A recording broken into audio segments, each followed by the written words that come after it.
Sveiciens visiem. Te cilvēki prasā, kāpēc es nevaru pats tur iztīrīt lēcas. Mēs jums iedodam tikai atjaunot reflektorus, lēcas es pats varu tur noslaucīt ar lupatiņu. Nu, lieta tāda, ka pastāv tāda elektrostatika, ka jūs ar lupatiņu tur noslaukat un tad tie putekļi sāk lipt klāt. Tāpēc mēs to darām ultraskaņas vidē, speciālā aprīkojums tā, un lēcas iznāk dzidras, tīras, caurspīdīgas, putekļi nelīp klāt un tā tālāk. Un redzēt, kā vispār sēžās tie putekļi, nav caurspīdīgs un tā tālāk. Lukturiem izjauktiem. Tāpēc labāk ir to tīrīt ultraskaņas vidē. Bet kāds prasīt varētu, kā tad tur putekļi tiek iekšā tajā lukturī. Es jums mēģināšu to paskaidrot. Tā, lūk, man ir lukturis.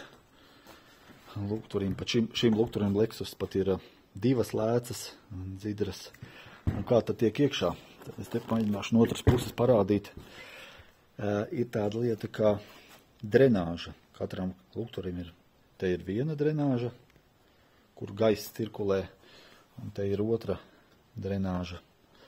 Jā, tad pa apakšu rauj iekšā to augsto gaisa, siltais iet ārā, un viss nesvīst ciet un veidinās. Un iedomājieties, ja tur ir tīrīts ar lupatu, tad tām lēcām sāk lipt klāt tie putekļi un nekas prātīgs tad nebūs jau pēc kāda laika. Tāpēc ir labi to tīrīt ultraskaņas vidē.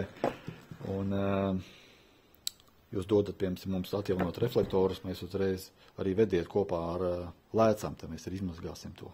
Un varēsiet baudīt labus uguņus ilgus gadus.